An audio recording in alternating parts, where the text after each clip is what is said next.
Untuk tugas kali ini, sistem dimodelkan dalam bentuk plane wall satu dimensi, seperti diilustrasikan di dalam gambar ini, di mana laju perpindahan panasnya dimulai dari konveksi 1 atau udara 1, kemudian melalui dinding pertama, dinding baja, kemudian melalui dinding insulasi, baik insulasinya bisa A plus B atau insulasi A atau insulasi B saja, kemudian melalui dinding bata, dan baru keluar lagi ke udara kedua atau daerah konveksi kedua. Untuk resistansi totalnya dapat dihitung dari resistansi awal ketika masuk, yaitu resistansi konveksi 1, kemudian masuk ke resistansi baja, masuk ke resistansi insulasi, kemudian masuk ke resistansi bata, dan keluar ada resistansi keluar atau resistansi konveksi kedua. Untuk resistansi dihitung dengan 1 per H dan L per K, karena di sini nanti akan diminta laju perpindahan panasnya atau kalornya yang di akhir itu adalah per luas permukaannya atau per area. Untuk konveksi sendiri dihitung dengan 1 per H, sedangkan untuk konduksi, yaitu adalah baja, insulasi, dan bata, dihitung dengan L per K.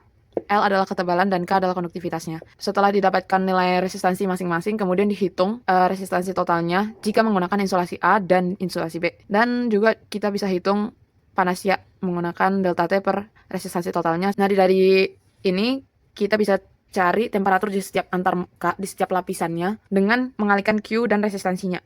Untuk udara dalam atau area di dalam sini adalah 90 derajat Celcius seperti sudah diketahui di soal. Dan kemudian di titik pertama ketika dari setelah konveksi menyentuh dinding baja adalah 87,96 derajat Celcius. Kemudian setelah dari baja menyentuh lapisan insulasi yang pertama adalah 87,95 derajat Celcius. Awal menyentuh insulasi, kemudian menyentuh insulasi yang kedua di antara insulasi pertama dan kedua menjadi 61,77 derajat Celcius. Dan setelah insulasi yang kedua menjadi 35,58 derajat Celcius. Setelah bata menjadi 31,22 derajat Celcius. Dan keluar atau udara konveksi yang kedua adalah 30 derajat Celcius. Kalau dilihat dari temperatur ini, bisa dilihat bahwa insulasi A dan B itu sangat mempengaruhi perpindahan panasnya, di mana ketika dia hanya melewati baja atau hanya melewati bata, perubahan suhunya tidak terlalu ekstrim. Tetapi ketika melewati insulasi A, dia turun drastis menjadi 61 dari 87, dan melewati insulasi B dari 61 menjadi 35. Artinya di sini insulasinya bekerja dengan baik untuk menurunkan laju perpindahan panasnya. Skenario berikutnya, apabila hanya menggunakan insulasi A, maka R totalnya berubah, tidak menggunakan resistansi untuk insulasi B, hanya menggunakan resistansi insulasi A. Dan untuk insulasi B juga sama caranya, dengan mengurangkan dari resistansi insulasi A dan didapatkan Q-nya adalah sekian. Dari dua nilai ini dapat dilihat bahwa nilainya adalah sama. Nilai sama ini adalah karena keduanya memiliki resistansi yang identik, yaitu tadi senilai 0,8571, dan A dan B adalah sama atau identik.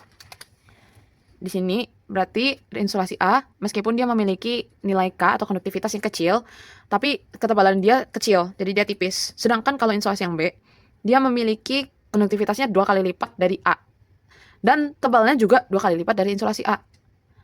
Makanya di sini dapat dilihat 0,03 per 0,035 sama dengan 0,06 per 0,07. Yang berarti mereka itu sebenarnya identik, bukan berarti kebetulan, tapi karena nilainya, perbandingan rasionya itu sesuai. Dari sini dapat dilihat bahwa sebenarnya material dengan konduktivitas yang lebih kecil itu tidak selalu baik, terutama jika ketebalannya itu lebih kecil, karena untuk menghitung resistansi sendiri, ketebalan dan konduktivitasnya itu dilihat sebagai rasio L per K. Ini khusus konduktivitas. Kemudian kita menganalisis untuk ekonominya, biayanya per meter persegi. Untuk insulasi A 120.000 dikali 3. 3 dan 6 ini adalah ketebalannya, walaupun sebenarnya harusnya 0,03 meter dan 0,06 meter. Tapi dimudahkan karena kita hanya ingin membandingkan. Untuk insulasi A didapatkan harganya adalah 360.000.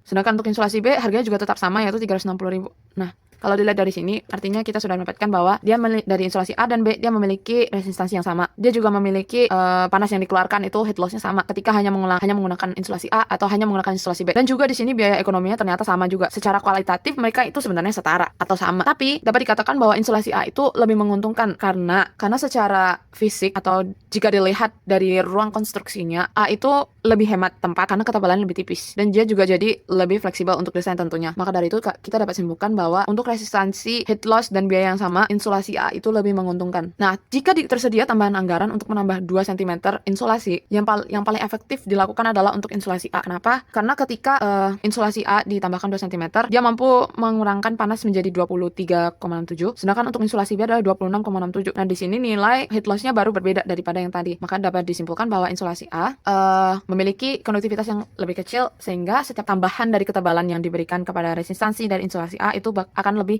besar dibandingkan dengan insulasi B.